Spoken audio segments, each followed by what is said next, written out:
do do do da do do do do do do do do do ga do do do do.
Big Sciota.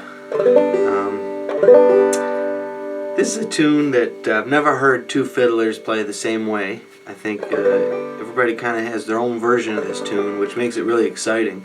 Around here, I got it from a friend of mine, Aaron Lipp, a great local fiddle player, and he got it from the Henry brothers, who have been playing it around here for decades. And everybody kind of does a variation of the same sort of melody in the A part, and what I do is kind of a reflection of what I've heard local fiddlers play. So my first tip to you, if you're learning this tune, is to seek out your local fiddlers and find out how they play, if they play it. If they don't play it, maybe you can tell them about it. It's a fun tune for jamming. And but if local fiddlers do play it, you want to play it the way they play it. I can give you some ideas here today. There's no right way to play any tune, and it's really what you should do is find as many variable sources as you can and try to come up with your representation of every way that you've heard it played. That being said, I'll give you some specific things that I do here. So starting with the A part, that's the basic lick that gets repeated a lot. There are a few things that will repeat in this tune. And I think this tune is a really good way to master a lot of basic fundamental things, or help get on your way to mastering a bunch of basic fundamental things, especially drop thumbs.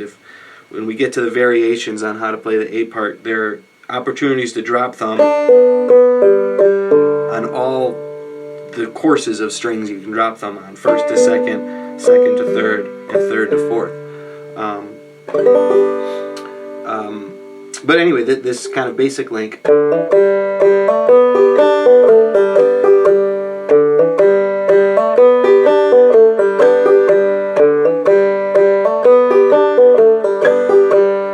It's basically a hammer, bum, me, drop, thumb, pull off, diddy, bum. So that's a hammer, bum. So the low D, hammer to an E, the second fret, and then bum on the open third string G. So you're going D, E, G, and then you do the same thing but up a course. So now you're going to hammer G, A, the third string, and you'll hit the open second string B. So you're going G, A, B. So you're going D, E, G, G, A, B. And I think it's really good spot to put a thumb right there, a very prominent thumb note, fifth string, because that's a really cool upbeat in a fiddler's part. Do do do do do da do do do do do do do do do ga do do do do. You can catch that upbeat with your thumb right there. So that's like the first part of the lick. Hammer, bum, me. Hammer, bum, me. And then the very next thing that you're going to do is drop thumb the first two open strings. So D, B.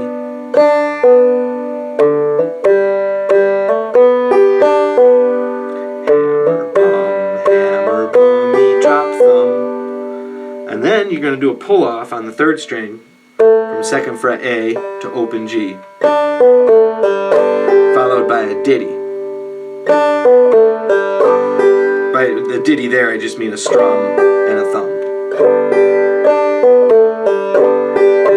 And then you end with a final bum on the open third string G, where then you'll answer that with the pickup note. So the very first notes we play, this first hammer-on, those two notes of the hammer-on are actually pickup notes, which means they happen right before the downbeat. 1, 2, 3, 4, and 1, and 1. And so when you end it on this open third string, you just answer it by starting again. So you have hammer, bum, drop thumb, pull off, diddly, bum, hammer, bum.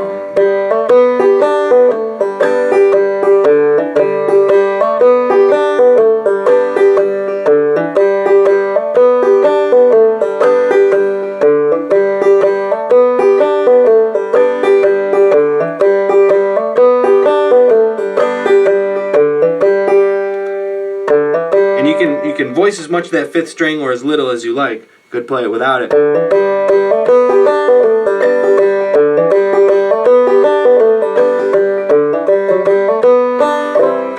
So you do that twice.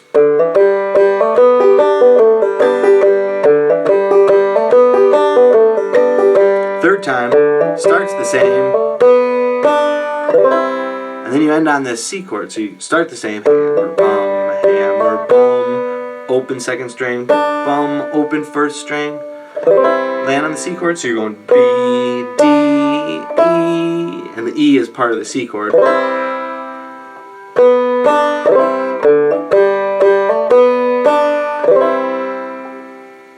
And then when I play that C chord, I kind of do a bum ditty right after, but I ghost the did. So if the C is a bum, did, D. So I don't really voice the did part, even though my hand comes down, and then I catch the upbeat on the 5th string. So this is kind of a nice area for the 5th string to chirp.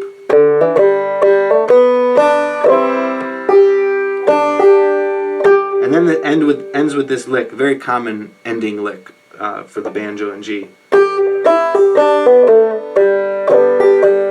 That's G, E, drop, thumb, bum, 2nd fret of A, G.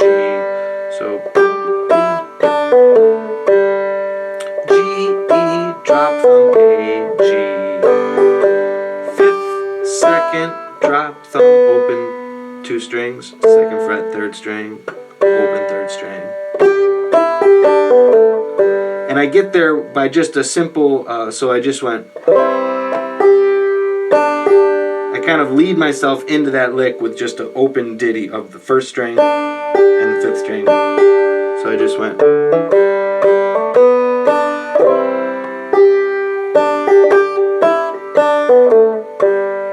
So whole A part.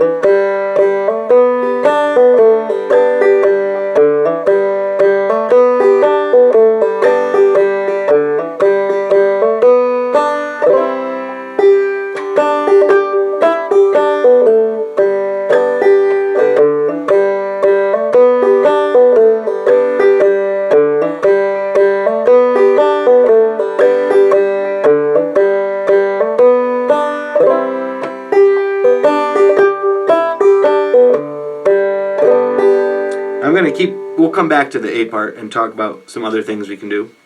But let's keep moving into the B section. So the chords of the B section are going to go G, D, E minor, to the 4 C chord, and back to G, G,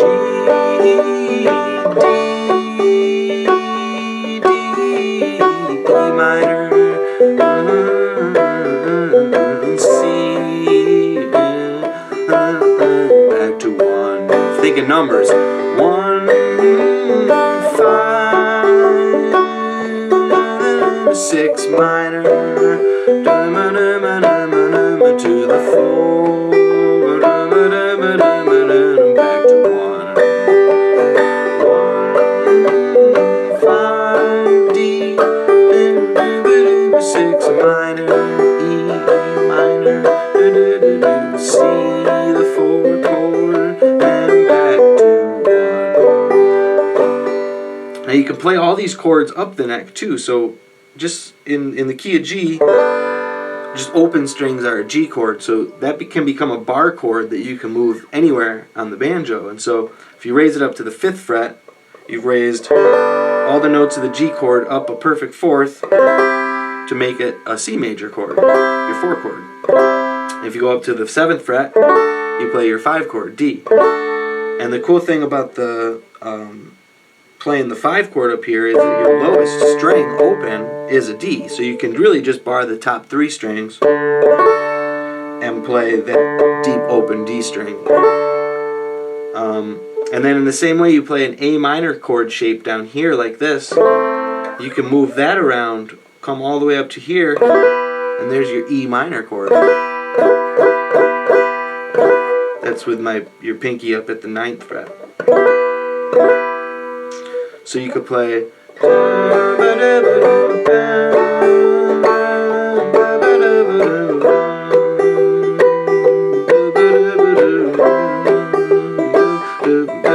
to 1, 5, 6 minor,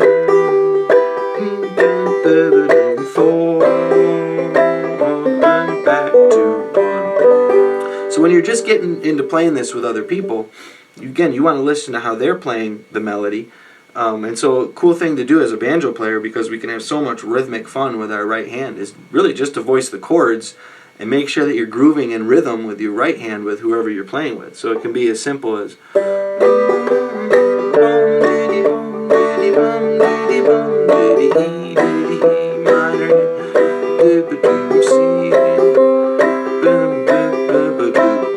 can do all sorts of drop thumb.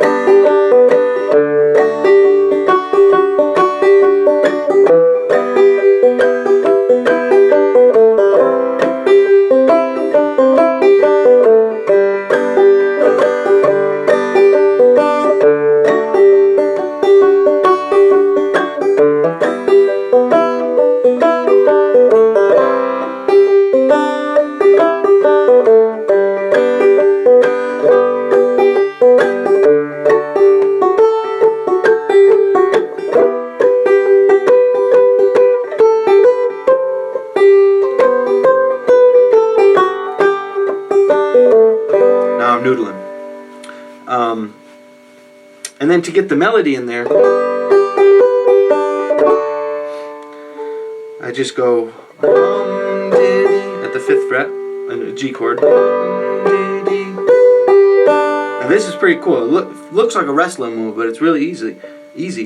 You just hit the 9th fret, the B, 5th string, open, G, open 1st string, D. So you're going, it's like an inverted G triad.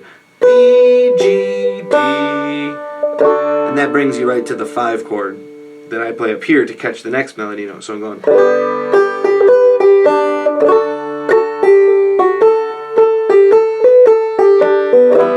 And so there, I'm playing the D chord up here. It's amazing how much the melody hits a G note, which you just have at your accessibility all the time at this 5th string. So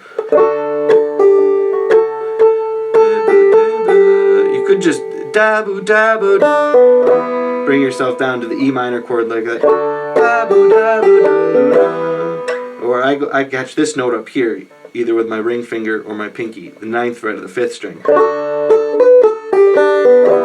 Da, da, da, da, da, da. And then I walk down to the C chord, just down the G major scale. G, F sharp, pull off, B, C. So that's 5, 4, pull off, open 2nd string, B, into the C chord.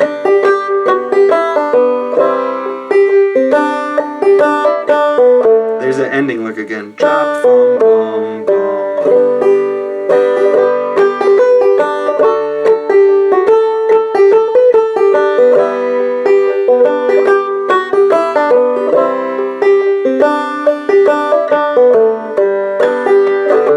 To the top.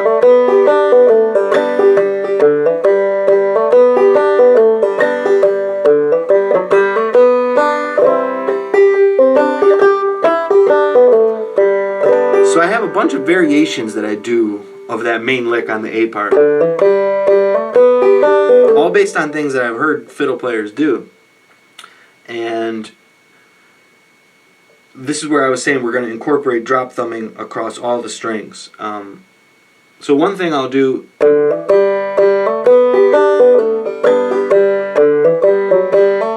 do do do do do do do do do do do.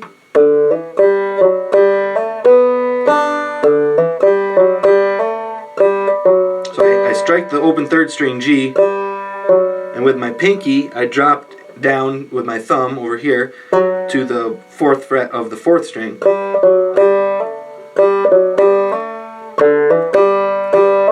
So that would lead me into that hammer on. Hammer, bum, hammer. To lead me into that hammer, I go hammer, drop, thumb, hammer. Hammer, drop, thumb, hammer. And you can do that anywhere in the A section.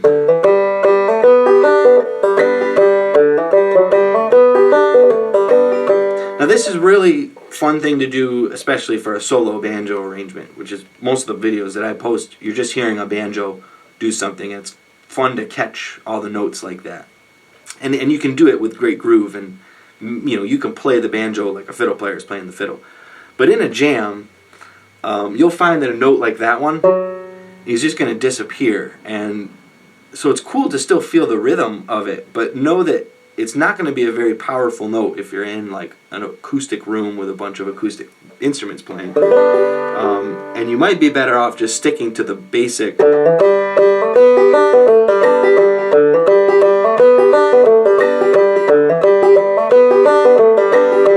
The strings that are going to ring real loud and clear. And so it might be that you can voice that rhythm right there with your 5th string.